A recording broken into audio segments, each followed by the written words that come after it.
Good morning or afternoon or evening, wherever you might be in the world. Welcome to another Acoustic Guitar Talk live stream. I'm Simon Candy, and it's great to have you here. If you are in the chat or you are here on the stream, say hi in the chat. Always great to see where people are and what they're up to. We've got Roberto there. Good to see you, Roberto. I'm looking forward to meeting you in June as well. Not far away now in Chicago. So great to see you here. We are here, of course, today to do another live stream. And what we are going to be chatting about today, or discussing and demonstrating, is music theory you can actually use. And of course, any music theory you can use. It's just that it's very common to get caught up in the theory and not connect it practically to your playing. And I always look at any sort of theory concept as something that you learn in a theory sense, but you need to also see it. For us, it's on the fretboard. Visualize it. How's it look on the instrument? And typically it's going to look lots of different ways on a fretboard. And how's it sound? We're going to know how it sounds. And so we want to, sort of a threefold process. And we want to, do that with every little bit of music theory that we learn, or else it's not very useful for us. So I've got the best person I know that will be able to help us with this today. And he's definitely an expert in music theory.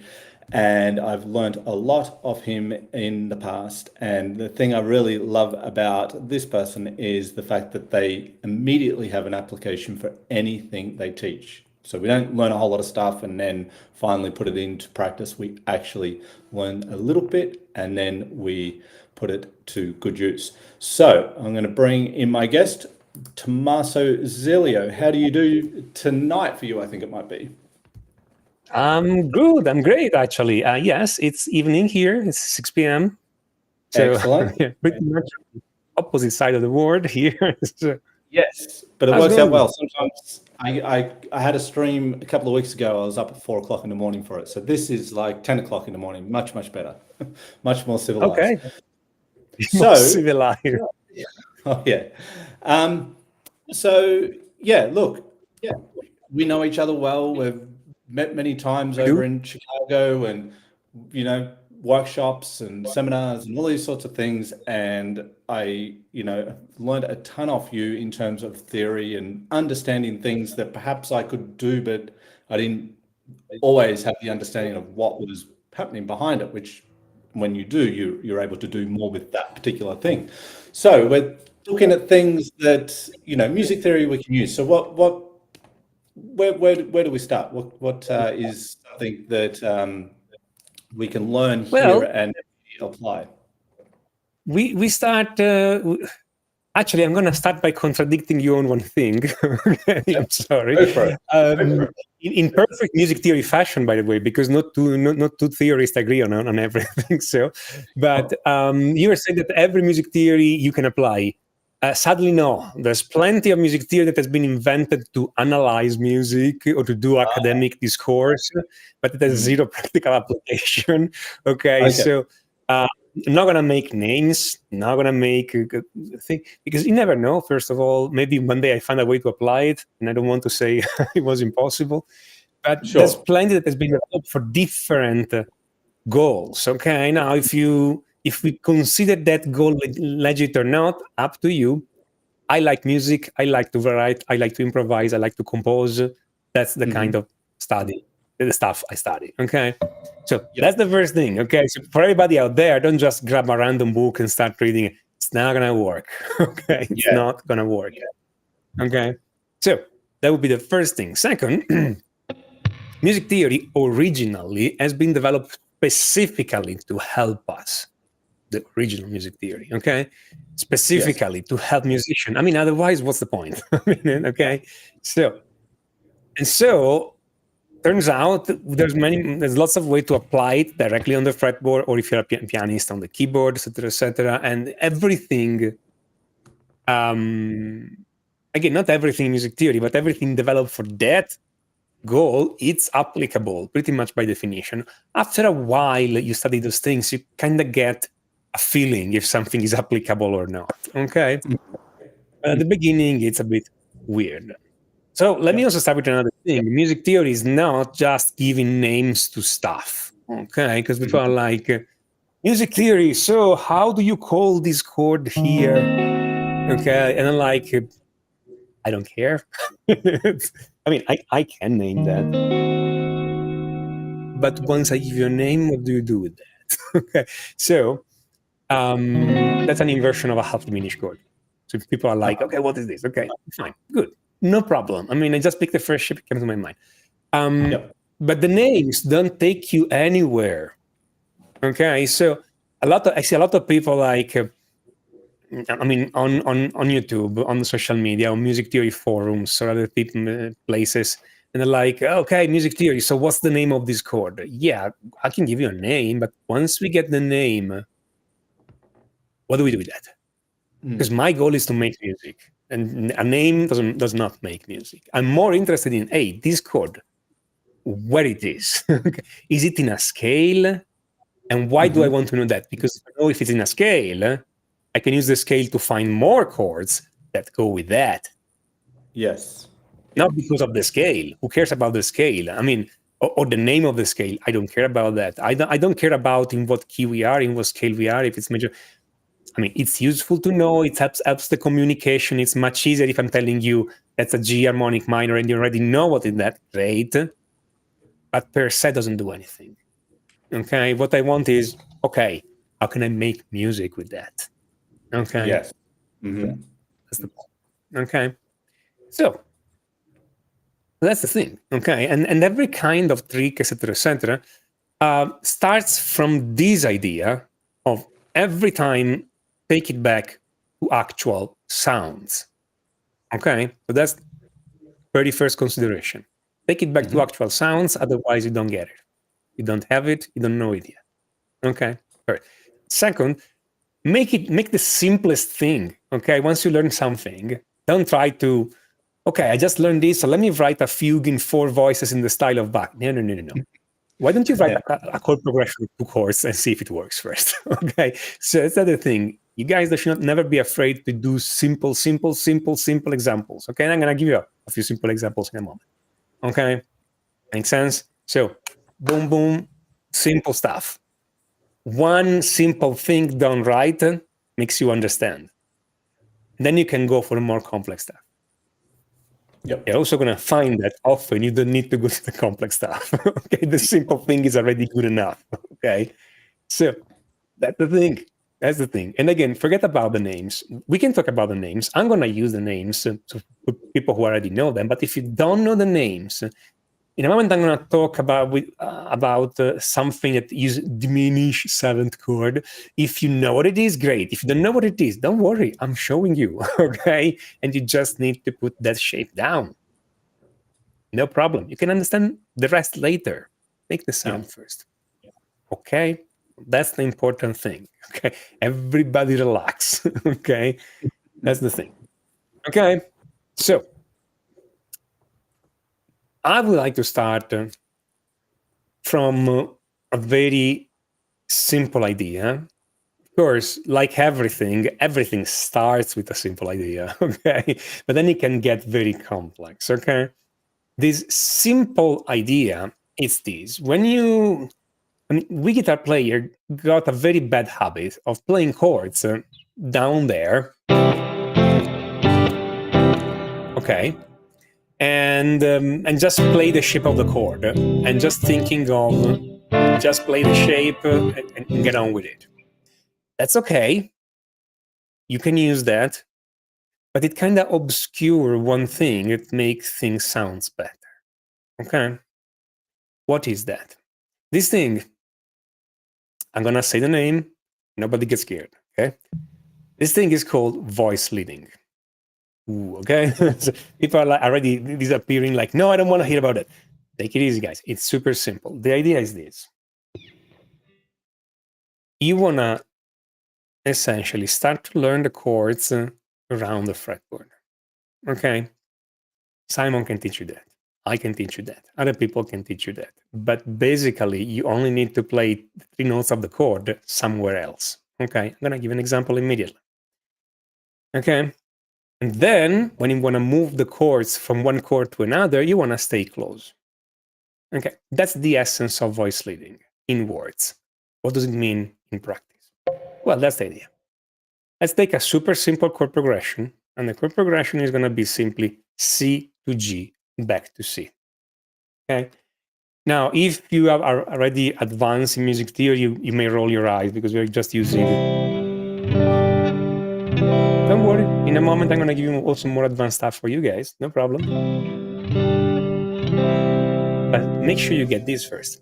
So that's the easy chord progression with the normal shapes. Now, the C chord, C major, is made of 3 notes. Those 3 notes are C, E, and G. Okay? I'm just telling you that, trust me. As long as I play one C note, one E note, and one G note anywhere on the fretboard, I got a C chord. Okay? So I could play those 3 notes here in any order. So that's an E, G, and C. Or I can play them here. That's G, C, and E. If you don't know the notes on the fretboard, you don't have to know them by heart. You just get a diagram with all the notes. If you don't have one, send me an email. I'm sending one to you, no problem. As long as I play those 3 notes, C, E, and G, anywhere on any 3 strings, it's still a C. And those 3 notes could be far away. I could play the C here, the E here, and the G up here. Or the C, G, and E. It's still a C chord. So what you're doing right now. Before, every time you were reading C on a score or wherever, or you were thinking of playing a C chord, you were doing this. Again, not all of you. But let's start from there. We're doing this.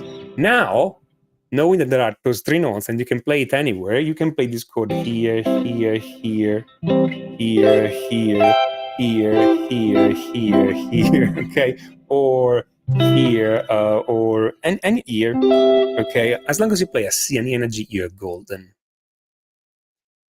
Here's when it starts to get interesting. The G chord is the same. It's made by 3 notes, and those notes are G, B, and D. Okay, you don't have to remember. You can write them down, okay? Or rewatch this video later. And same deal, as long as you play those 3 notes somewhere, those notes form the G chord. So you're still playing a G chord. Okay, so let's write down those 3 notes for a moment, okay? I promise I'm not going to use too much of the whiteboard, okay? But let's just write down those 3 notes, okay? So the C chord is C, E, G. Boom. The G chord is G, B, D, but I'm going to write them in a different order, this way. See? Is this G, B, D. Why I've wrote them this way? Because both chords have a G note. The C and the B note are close by. The E and the D note are close by. So what's going to happen? Let's say I'm going to play a C chord. This is 5, 5, 5, the 5th fret on string 2, 3, and 4. So on the B string, the G string, and the D string. Play 5 on all of them. That's a C chord. If you read the notes, on the 4th string, I'm playing a G note. On the 3rd string, I'm playing a C note. On the 2nd string, I'm playing an E note. And if you look back at our diagram here, I want the G to stay still. When I move from the C chord to the G chord, I want the G to stay still. I want the E to go down to D, and I want the C to go down to B. Why I'm doing that? Because I'm trying to move every note as little as possible.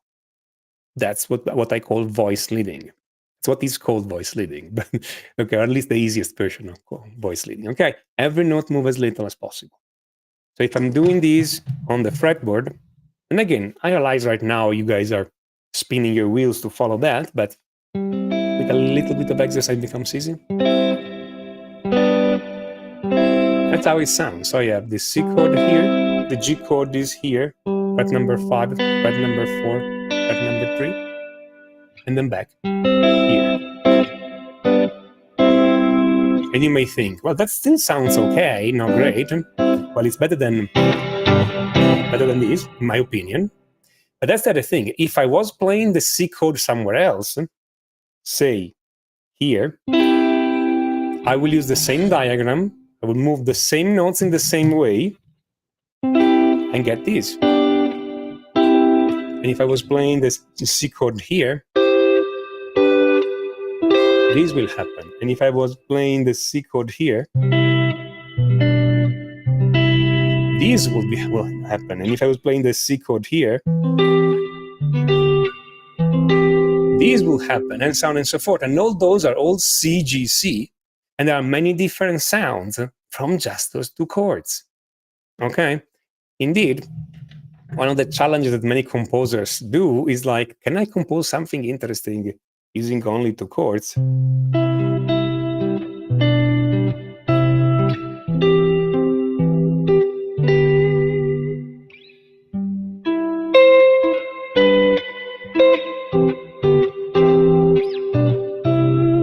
This is all CGC. I'm not using anything else.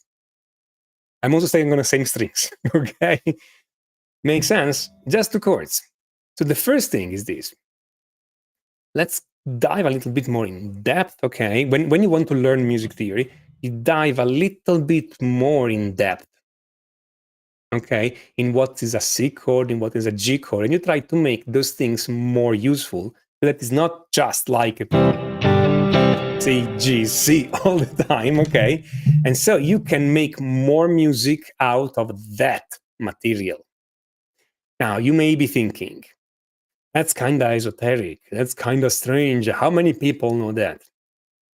Yeah, pretty much everybody. That's the thing. Okay, if people are writing songs, they have an idea about that. Okay, definitely, lots of the music you listen to has been written thinking about that. Okay, whether it's rock, pop, classical music, jazz. Above a certain level, everybody knows this and does this all the time. Okay, so that would be the first thing. Okay, just think, when you have a chord progression, if you can play the chord somewhere else on the fretboard, and again, you just need to find the notes and play them, and then see if you can move those notes as little as possible. The first time you do it, Takes a while, okay? You may want to write down those notes and connect those notes with lines, okay? Use a notepad. The more you do it, the easier it is. There are shortcuts, there are ways to make it even faster, okay? But it creates more interest, okay? Now, I've used 2 chords, so I wasn't really using much. Now, I'm gonna use 4 chords. Okay, I'm gonna use I'm gonna do that. I'm gonna do C, G, A minor, F.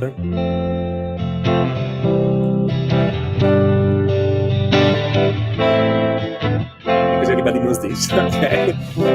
But if I play the way I was playing them before,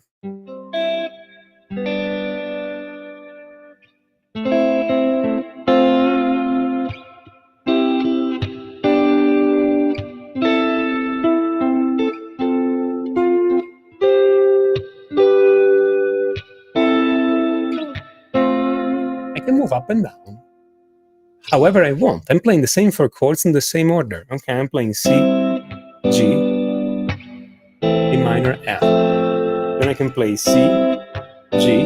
Now I play the A minor here and F. And then C, G, and A minor and F. And maybe go higher again, C, G, and maybe come down now, A minor, and then I'm just moving more and playing the F here, and so on and so forth. So, point is, now I can steer my song, my chord progression, my music up and down the way I want, even if I have only 4 chords. Okay? Makes sense so far? Okay. The technical implementation, again, could be a bit complex, but the only thing I'm doing is I know the notes of those chords, and I know what those notes are, and I'm playing those notes. You can learn them note by note. You can learn them with the shapes. So you can learn them in other ways. There's more than one way. All of them are good. Okay. Depends on what you prefer to do. But the idea is you just are able to multiply the effectiveness of those chords. Not only that, and like people say, yeah, getting to know the fretboard so well is a work in progress. It takes a little bit of time. Okay. Simon knows how to teach you. I know how to teach you all this stuff. Shameless plug for both of us, okay? Because that's what we do. We help you, okay? So, but here's the thing. Then you can use this knowledge to create actual music, okay? So, I think I had a pick somewhere before. I'm having one in my pocket. Sorry about that. Pick. I know somebody before was saying I love is not using a pick. I'm sorry to disappoint. I'm going to use a pick for a second, okay? But let's say... I was just going to say, there's always a pick somewhere on us, isn't there? And I'm sure there's more than one in this room. The problem is finding them. There was a question here. Is that something we can use for second inversion triads? So you can explain, of course, but you were using all inversions there, right? When you were playing. I'm using all inversions. Yeah. I think at the beginning it's kind of a mistake to concentrate too much. If is this a first inversion? Is this a second inversion? Etc. At the beginning just think it's those 3 notes. It's that chord. We are going to care about inversion, voicing, and stuff later. Right now, just try to find the notes around. My opinion, other people teach in a different way, but I think a lot of people are absolutely overthinking all this. Okay, I mean, let me put it this way. One problem I have when occasionally when some student starts with me, or just before they start with me, is that I have to convince them to not overthink all this. Okay, the whole thing is simple. You just need to know how the chords are made, and possibly what are the notes inside. Find them on the fretboard and play a few exercises. And if you do it, you get to know the whole fretboard. But if you go around searching for chord pattern, scale pattern, how they interlock with each other, and the 5 pattern system, and the 7 pattern system, and the 3 pattern system, and the whatever else pattern system, and the Joe Pass system to see all the chord inversion of it, or the Pat Martino sacred geometry way of seeing all the chord. Dude, you are way overthinking all that. Way. all those systems work eventually. Okay, but before you get a PhD, you need to do the primary school. Okay, sorry about that. It's not to be the meaning to anybody, but I have the feeling people think this is way more advanced. Let me put it this way. If you can play 3 chords this way on the guitar, you are ready to study what I just shown you. It's not advanced. And if you were doing this rather than doing everything else that you find out there, you will get there faster. Again, my opinion. Backed up from a lot of data. Okay. Makes sense. Okay. We want the application here. But I was about to show. What if I take a few chords, okay? And the chords I'm taking, of course, I mean, I know what I'm going to end up, but the chords are B minor, D, F sharp minor, E major. I put them here. Okay, but if I put them here, I'm sorry, let me use this sound here.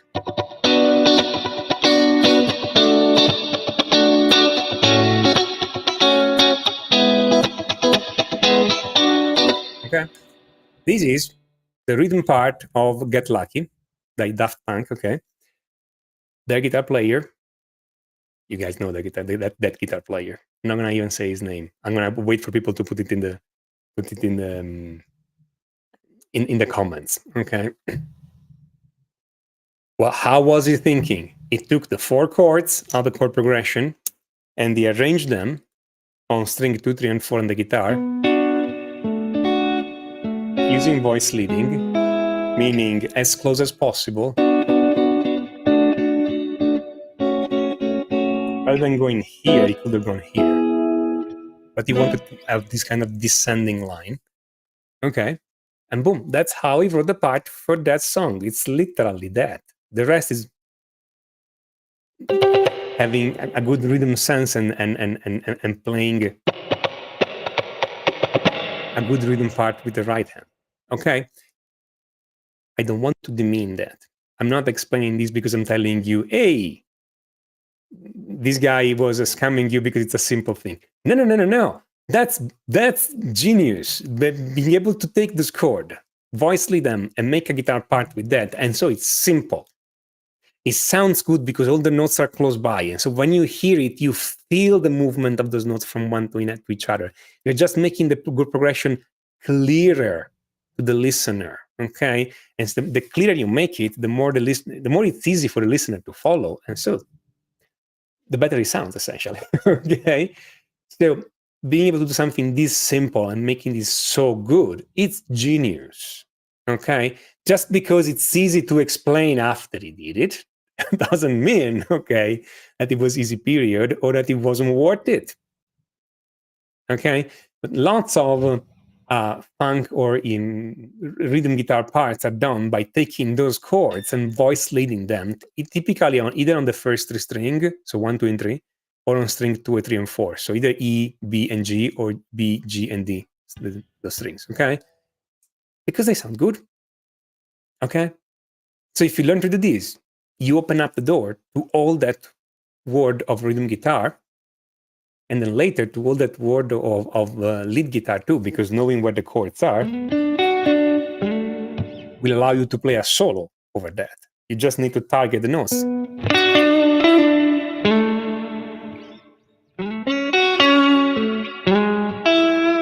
Okay, I'm just targeting the notes of those chords. I'm using the same shape rather than playing them all together. I'm playing them one at a time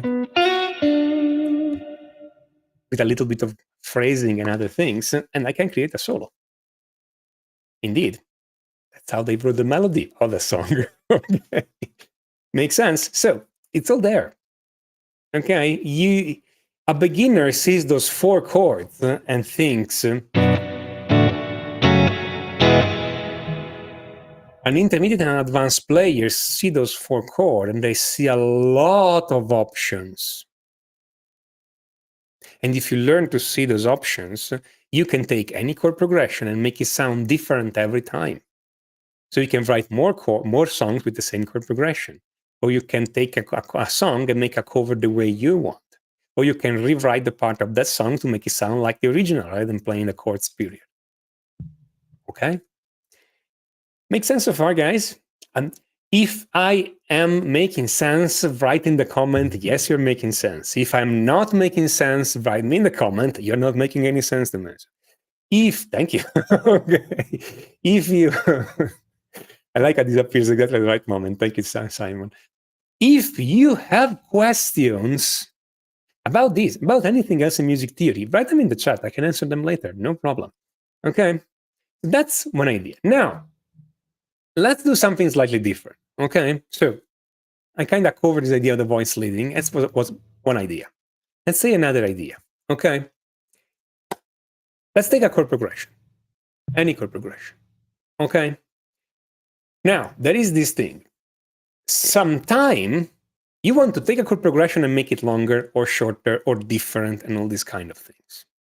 Okay, it's a good idea to have a few specific things in mind, a few specific operations, if you want, that you can use on a chord progression. So you take a chord progression and you can make it longer, you can make it shorter, you can make it different, similar, and all this kind of thing. These things are typically called substitution in jazz parlance, okay, in jazz jargon. But they were used well before jazz. They don't have to sound jazz, okay? And indeed, if you take the whole theory, it's much bigger than the jazz thing. Okay? Make sense?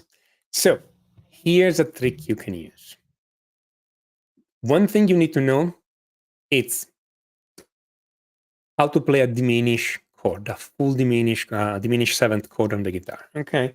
You can have, if you want to use all 6 strings, there is this shape here, okay? I'm gonna spell it out. From the low string to the high string, you're gonna play fret number 3, 4, 5, 3, 5, 3. Or if you prefer, you're gonna bar at the 3rd fret, put the middle finger on the 5th string, fret 4, put the ring finger on the 5th fret, string 4, and put the pinky on the 2nd string, fret 5. Yes. To everybody who wrote that, the 4, 5, 3, 5, yes. Simon, can you make that the phone number or appear in it's not a phone number. That's these are the frets from the low string to the high string. 3, 4, 5, 3, 5, 3. Now, those numbers are just to establish the shape. In reality, you can play the shape anywhere on any fret. It's a movable shape. Okay, so I can play it here, I can play it here, I can play it here. Okay, indeed. You guys know the beginning of the Looney Tunes? Okay, it's a sliding. It's a sliding diminished 7th chord going down. Anyway, no worry about this. Anyway, what do you do with that? By itself, this chord sound a bit sour. It's not something you would expect to use, okay? So here's what you do. You take a chord progression. Let's say we have a chord progression that has only 3 chords, but you would like very much to have a chord progression that has 4 chords, okay? So let's say I have a chord progression. I'm going to invent it on the spot, okay? I'm going to do D minor, B flat, D minor, G minor, C, something like that.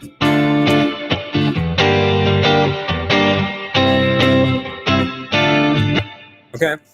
But let's say you want an extra chord. Okay? You would like to have 4 chords, not 3 chords, because for a number of reasons you're like, yeah, I want to fit more. I want to have a different kind of rhythm in the song, okay, this kind of thing. Okay, it happens all the time when you're writing music. You want more, you want something longer. It needs to stay there for a longer time, so you want something more. Good, you can use diminished 7th chord. The thing you need to do is the diminished 7th chord, wherever you put it, is going to become one of the chord of your chord progression. It's the extra chord. And the only thing you need to do is to put the diminished chord so that attention, that's the important part. put the diminished chord in the chord progression and move it up and down so that one of the notes of the diminished chord, it's 1 fret below the root of the next chord. I'll say it again. Move the diminished chord up and down until one of the notes of the diminished chord is 1 fret below the root of the next chord. I'm going to explain it right now. So let's say I want D minor, then I want my diminished chord, then I want the G minor, then I want the C major. So the G minor, what is the root of G minor, guys? It's G, okay? You find G here and here on the fretboard and here on the fretboard. Now I take my diminished chord and I move it up and down. I have the G here on the 6th string, so when the diminished chord is done with the bar on the 2nd fret, one of the notes of the diminished chord, the one on the 6th string, is 1 fret below the root of G minor. You don't need a whiteboard, you need a fretboard. You're like, I need a whiteboard. No. Move this around until this is just under the note, the root note of the next chord. So I'm going to play D minor, diminish, G minor, C, and I start again. Now I have a chord progression of 4 chords. The D minor,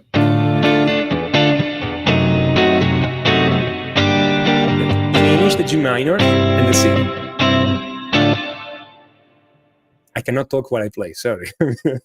A limitation that I always forget. Okay, so.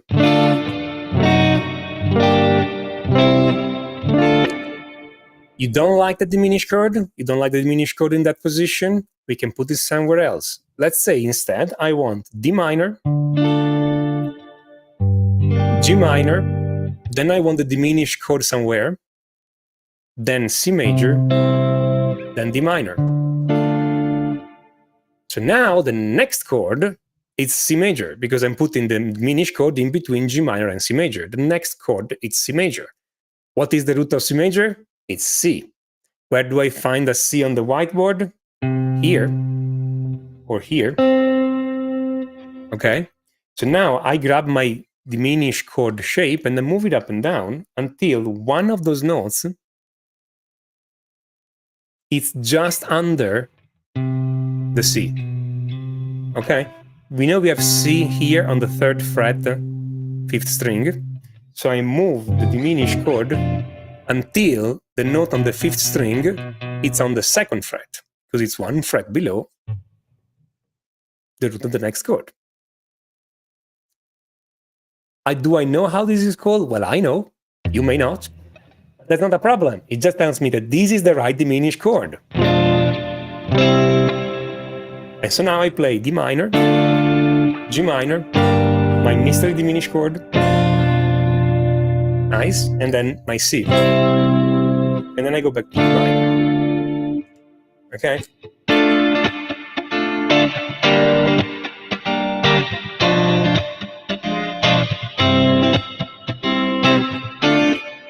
Okay, so that's the second option.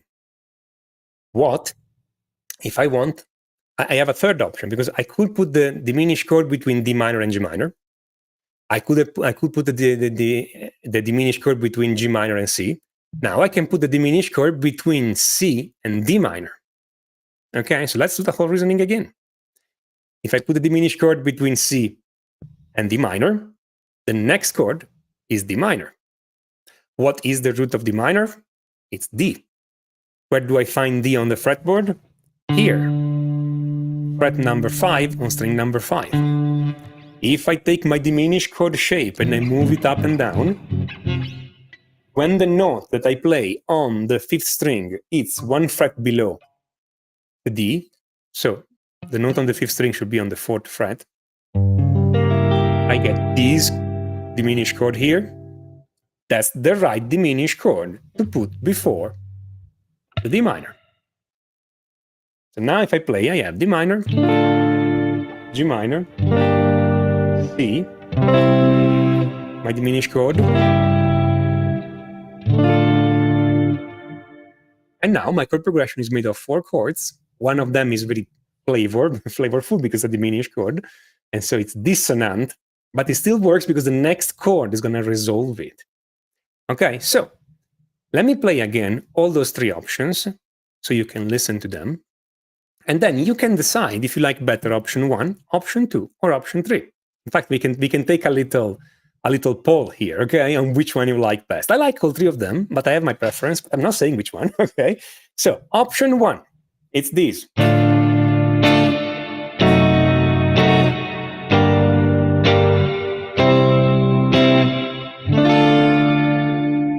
Option 2.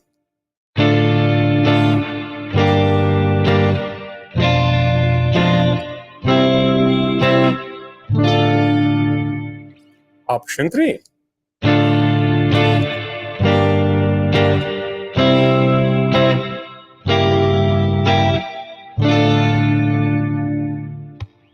Okay, in the comments, just write 1, 2, and 3. Write me the one you like best. Right now, go. Let's see. Post it in the comment.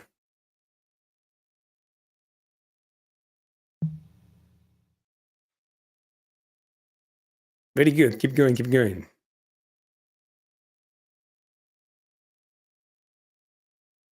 Okay, so we have so far how many? We have 2 votes for 1, 2 votes for 2, 2 votes for 3. Great, guys.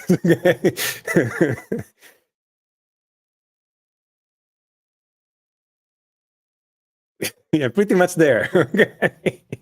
It seems like okay, option 3 seems to get the most vote right now.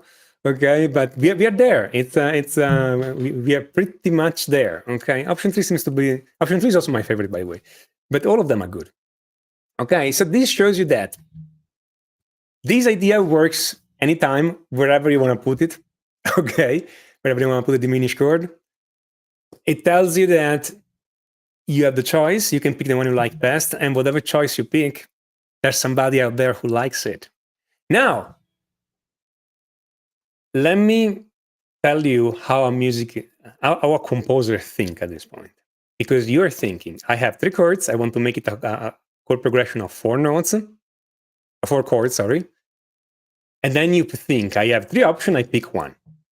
A composer will think, I have 3 options, I'm going to write 1 song on option 1, 1 song on option 2, 1 song on option 3, because now I have 3 songs, not 1. Okay, makes sense? So those chord progressions are similar, but they're still different enough that you can write 3 different songs with them using this diminished chord. Now, right now, you don't know the name of this diminished chord. You can figure it out later, once you know a little bit more theory. You know where to play it. It's the right sound. You're done, okay? Of course, we can be a bit more sophisticated. We can learn more shape for a diminished 7th chord. We can do better voice leading. We can do a number of other things. But this idea, just play the diminished chord that has 1 note, 1 fret below the root of the next chord. It's a mouthful, I know, okay? But you've seen it in practice. It's easy. You don't have to do great calculations. You just need to put this shape on your fretboard and move it up and down until it's 1 fret below the root of the next chord. You let the fretboard do the calculation for you. If we were doing this in theory, in the sense that most people mean in theory, we would have to go down and do everything on paper. Okay, tomorrow we'll still be here calculating what are the notes in the diminished chord. Just play it. It's there. Okay.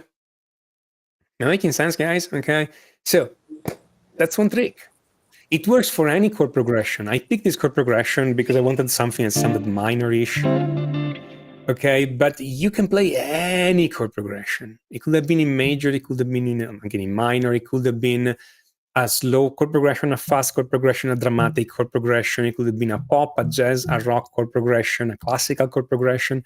This trick will work pretty much everywhere. Okay, I've seen it used pretty much everywhere. Okay, I didn't invent it. Okay, it just exists. A lot of people are using it. Indeed, if you go around and find a diminished chord in the wild, okay, if you find a song with a diminished chord, you'll see that most of the time, not always, but like say 80%, 85% of the time, which is 6 times out of 7, let's say, it's this trick. That chord, that the diminished chord has a note below the root of the next chord. Okay? Just go around and search. You see that, okay? Because it sounds so good, okay? Now, if you were to do this in theory, I would have to explain to you about the diminished chord. On how the diminished seventh chord, there's a minor third, a flat 5, and a diminished seventh, and then I'll have to qualify all that, okay? And we'll have to talk about the sharps and the flats and the double sharp and the double flats, okay? And which is and the flowers and the bees, okay? Because there are all this complication of there are double flats and stuff. Then we'll have to explain that why this thing works, and I'll have to make a long detour about dominant chords and leading tones and stuff. I mean, there's a whole explanation there, which is interesting. But if we can get the result right now, let's get the result right now. We can get the explanation later. Okay, now. Absolutely happy to give the full explanation to anybody interested, okay? To my student, I give it. It's in my courses, okay? But otherwise, at least first see if you like the sound, okay? See, that's another thing. That's one thing where I think we get theory wrong, is that when you go and study theory, most people will give you the long explanation first, and then they don't even give you the application, okay? Instead, I would like, hey, try this. Do you like the sound? You like the sound. So let's go and see exactly what it is. Okay? That's it. Okay. Now, of course, you may like all these. I was playing all those notes, all those chords with all the full 6 strings on the guitar, okay?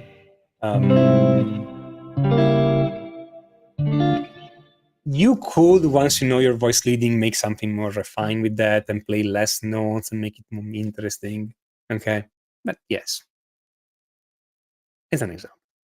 Okay? So here's the thing. Okay.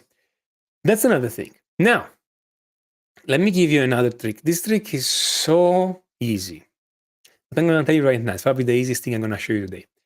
This trick is so easy. So easy. And very few people seem to use it. The Beatles were using this. Very few people later after them use them. Why? Because it's too easy. And so you kind of have the feeling that if you use this trick, they're going to find out you use this trick. You know, they're going to get you. Okay, but the trick is that you take any chord progression. Okay. Let me take a stupidly happy chord progression. Okay, you're going to see why in a moment. Okay.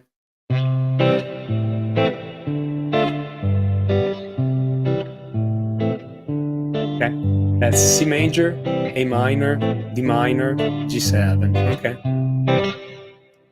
lollipop. Okay, it's an absolutely completely happy chord progression. There is no depth in there. It's just pure happiness. Okay. Can we make something more interesting out of that? Yes, we can. One way to make a chord progression, a happy chord progression sad, and a sad chord progression happy. So just flip psychologically in the chord progression. It's to play it in the opposite direction. Only most people get wrong a little detail. Okay, so the chord progression I have right now is this. It's C major, A minor, D minor, G7. That's the chord progression I have right now. The opposite direction, it's not G7, D minor, A minor, C. That's the detail. Because the chord progression is in the key of C major, so I still need to start from C. I reverse everything else. The chord progression, the inverse chord, technically the retrograde chord progression, it's C, G7, D minor, A minor. So I always start from C. I keep the first chord the same, but then I go from the last chord to the second, essentially. Okay? So the first chord progression, again, stupidly happy, is this.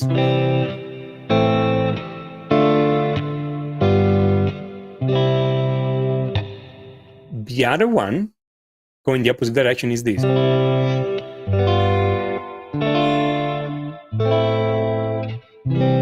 Okay. You notice that this sounds more like kind of a vaguely sad, nostalgic ballad.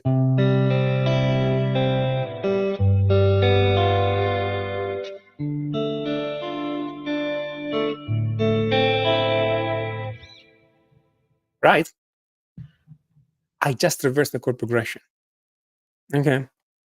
Again, the Beatles were doing this all the time. They were doing this with their songs too.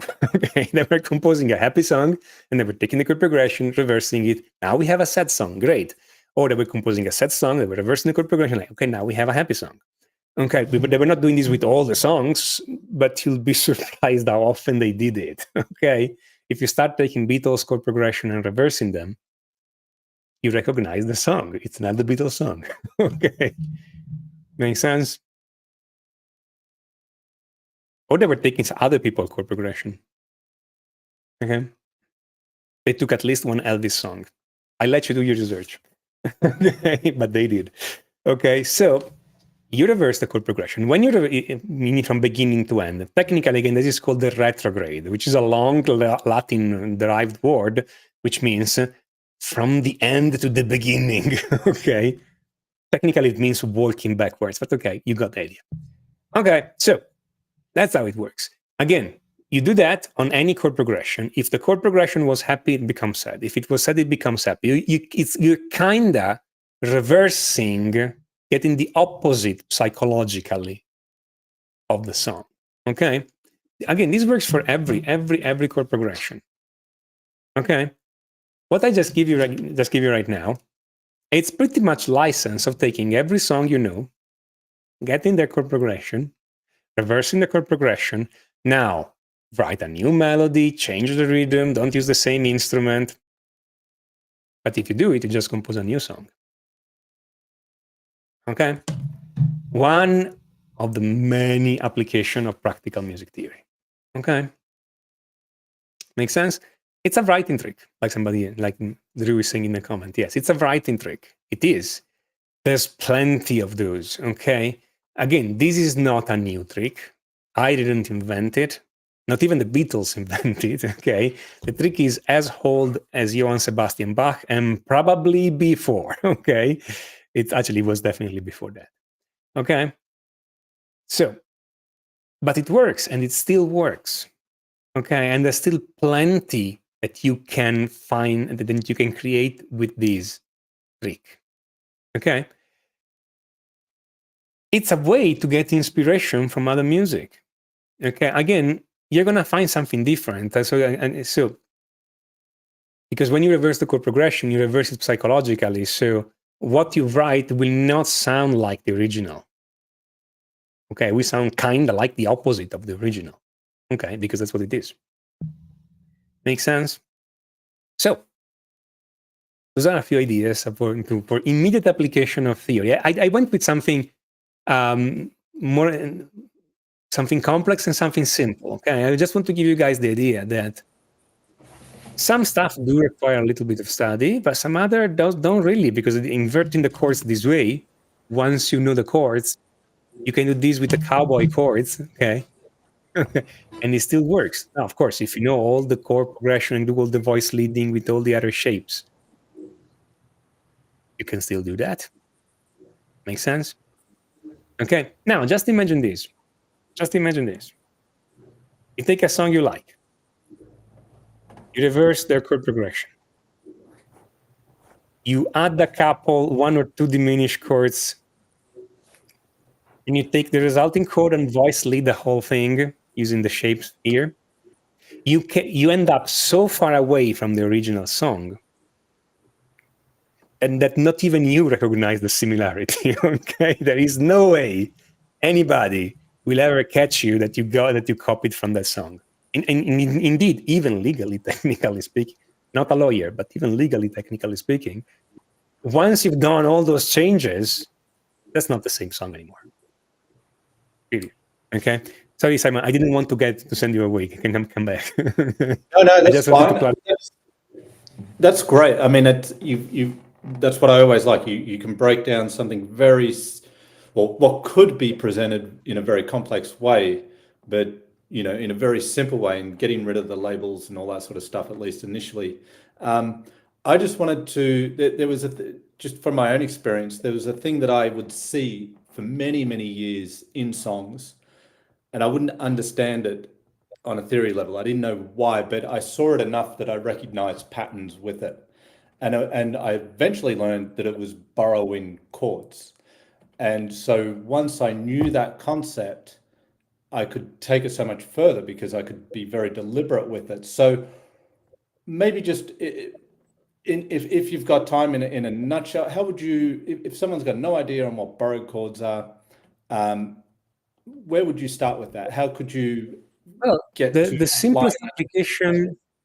The simplest application is this. It's you want to take the major key and the minor key with the same letter. So I don't know, C major and C minor, or A major and A minor. Those are called parallel keys, okay? Because the root is the same. Let's pick A major and A minor. Root is the same, A. All the chords are different because in one case you have some notes, in another case you have other notes. You write your chord progression in A major, but whenever you want, you can take a chord from the A minor scale and use it in your chord progression. So you are generally in A, and you can mix and match the chords of major and minor. This whole thing will still sound more on the major side. That's because the major scale is structurally more stable. So your ear, when your ear hears major chords and minor chord, the chords from the major scale and chords from the minor scale, your ear thinks it's mostly major scale.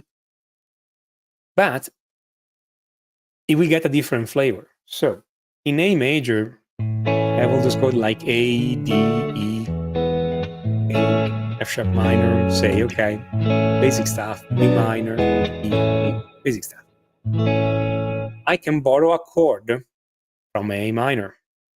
So for instance, I could play A major, D major, borrow a chord like C major, which is borrow from A minor, and then E major.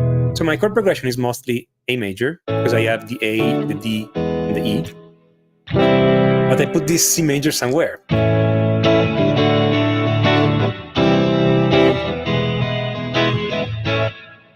Okay. It has a specific feeling. You can feel kind of like of a dip in energy, okay? It's like you are traveling on a road and there is a hole, okay?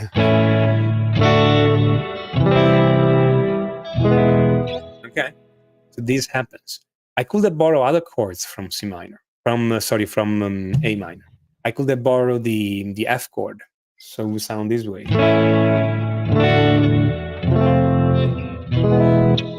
I could have borrowed more chords. I could have just gone A and say C, F, and E. I could have borrowed a minor chord. I could play D, then D minor, borrow from A minor, E, A. So I could have played only A major and then all chords from the minor scale.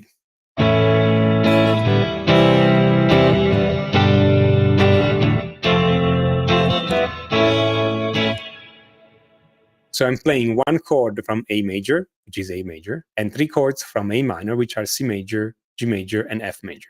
And I can play them in any order. Essentially, I'm mixing major and minor. Okay?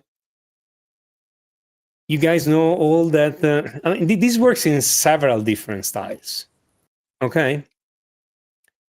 It's very typical to hear this, for instance, in grunge music. Okay? You guys know what grunge music is, no?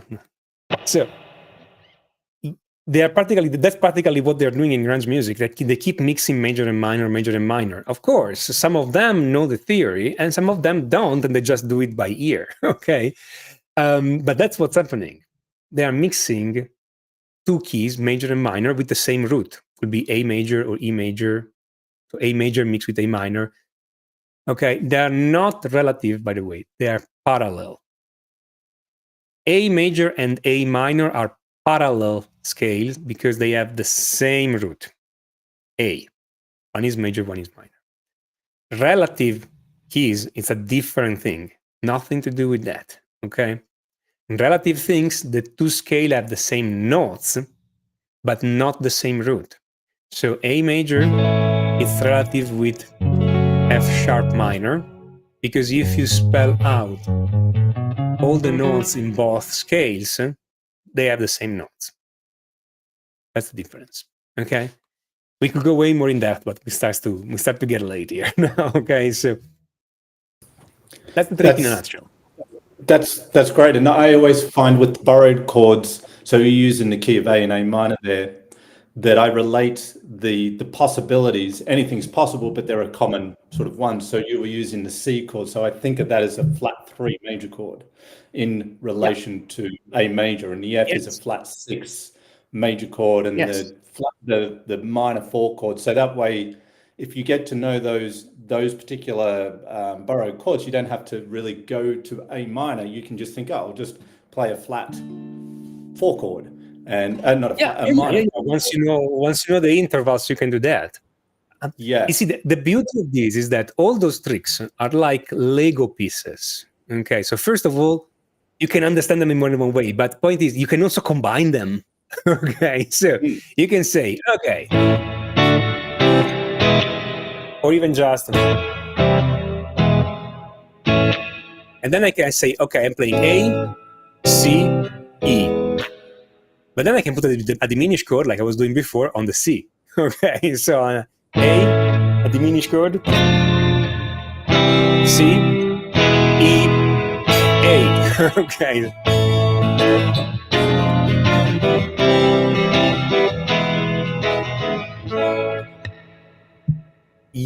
And again, every time you combine them, you get something different. And you may like it or not. You don't have to like all this stuff. Like when you build with Lego pieces, you like some combinations and you don't like other combinations, okay? Because it depends what you are trying to build. But you learn one trick at a time, you put it together, you find out to leverage it on the guitar, okay? And yeah, okay. There is a question there that if you borrow every chord but the one, does that make the one chord a borrow chord? Okay. Can you make this appear so we have the question on the... So that is technically true. But the thing is, when we borrow chord, we always borrow chord from the scale with the most sharps. Sorry, the scale with the most sharp is the main one, and the scale with less sharps is the secondary one, and we borrow from that one. There is nothing logical on why this is. It's just that when you hear two scales with the same root, like A major and A minor, your ear picks the scale with the most sharp as being the fundamental one. Why your ear does that? That's a very long explanation, okay? But there is nothing logical in that. It's just that we found out by the experiments and listening, etc., that that's the case. So psychologically speaking, what you hear is that you are borrowing the chord from minor, even if out of 4 chords, 1 is in major and 3 are in minor, it still feels like you're borrowing those 3. Those 3 sounds kind of off. When you come back to A feels like home. If you end in A minor, it doesn't feel like home. It feels you change it. Okay?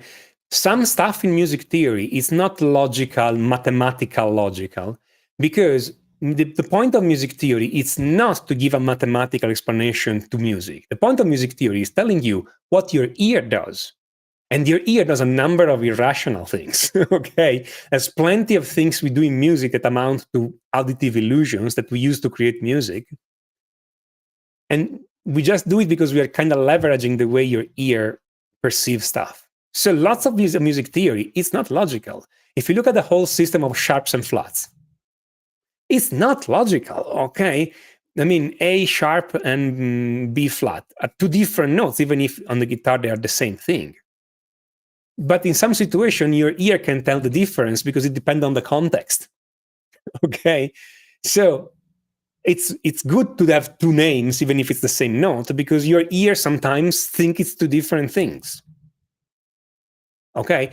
So if your ear does something irrational, music theory has to do something irrational too, so that it stays coherent with what your ear is doing. In other words, if you think something in music theory is definitely not logical, it's not music theory's fault. We are just trying to explain to you how music works and how a human ear perceive all this stuff. That's the point. So Richard is perfectly logical here. But that's not how your ear, I mean, your ear doesn't agree. That's the problem, okay? Good. Simon, was that clear enough? It's a bit of a theoretical explanation. That's with the borrowed chord you're talking about, or just what you were just saying right then? This last thing I explained. I think it's where your ear leads you, trusting where your ear is hearing the tonal center, despite what's going on around it. So yeah, definitely. So let's. I believe, Tomasso, you've got something here that might help sort of set up a foundation for applying things like you've taught here today. Let me just find exactly what you have on offer for us. Yep, that is it. Okay, so you guys have noticed that I can find the notes on the fretboard easily, and I know that many of you are thinking, I cannot find the notes on the fretboard so easily. Or maybe you know a couple of strings, so you don't know all the notes, or maybe you can go like, okay, I find the notes on the 6th string, then I go and find the notes on the higher string using the octaves. You know what, guys? Learning the notes on the fretboard and remembering them forever, it's actually fairly easy if you follow a specific system. And I kind of fine-tuned this system in years of teaching people, okay? And I put everything in this free ebook. It's a completely free ebook, and it comes with videos. So you see me, I'm explaining everything to you, both in writing and in video. I'm showing you how to do the exercises. You do a few exercises for 5 to 10 minutes a day, no more than that, thank you. Okay, in a couple of months, you know your fretboard, you know where all those notes are, and you're not gonna forget them. Okay, that's how it works. You just need to do some exercises, and they're not particularly hard either, okay, for 5 to 10 minutes a day. If you are consistent doing that, you learn all the notes. You know where all the notes are. You will recognize them anytime. There will be completely permanent burn into your synapses. You will wake up in the morning, and before you have a cup of coffee, you can pick your guitar and tell me where is a B flat. Okay, and it's there, and it's free. I'm not charging for this because I want you guys to learn those notes. Okay, now, does this solve all the problems you have on guitar? No, but you'll be surprised how easier it is to do everything else once you don't have to think about the notes because you just know where they are. Okay, you will just know, literally like the back of your hand. Okay, so that's the idea. Get it? It's free. No string attached. Haha. Okay, sorry for the guitar fan, but no string attached. You get it? It's free. If you like it, great. If you don't like it, no problem. But you're gonna like it.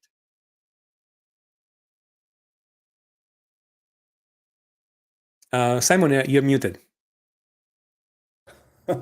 Rookie mistake. Thank you so much. I was just saying I've put the link in the chat so people can go directly to there to get that. And I can vouch for that system you've developed there, Tomasso, for sure. I use it myself in teaching since I learned it from you quite some time ago. And it works. It absolutely works. And it really does work in just a few minutes a day. You could do it for several little 5-minute sessions throughout a day and get it quicker, but just 5 minutes a day following that, and you'll get to know the notes on the fretboard. And yeah, as you say, it doesn't give you all the answers, but it gives you the ability to apply the things to then, you know, learn them. So thank you so much, Tomasso. I really, really appreciate you coming on today. You explained things just incredibly well, and I think, you know, everyone should look at this and just look at how much you did with just a little. So deep rather than going broad and looking at names and getting confused and getting discouraged and thinking you just don't understand it, you're never going to get it. So really, really do appreciate it. Thank you so much. Thank you for having me. Always a pleasure. You are very I welcome. always like And thank to you. talk with you, sir. No, it's great. It's great. Yeah, I hope everyone's enjoyed that, and I'm sure plenty will see it on the replay. Let me also thank all the people in the chat who have been a good sport. Okay, all of you guys following me on the long explanation and giving me questions and everything. Thank you guys. I appreciate having an interactive audience. And yeah, Exactly. I hope I can get to meet some of you guys somewhere else. Yes, I think at least a couple here might be next month in Chicago, so that'll be fantastic. Nice. But thank you again so much, Tomasso. Really appreciate it, and thank you everybody for taking the time to be here. Always good, and I will look forward to seeing you in the next live stream. Have a good day or a good evening ahead. Bye for now.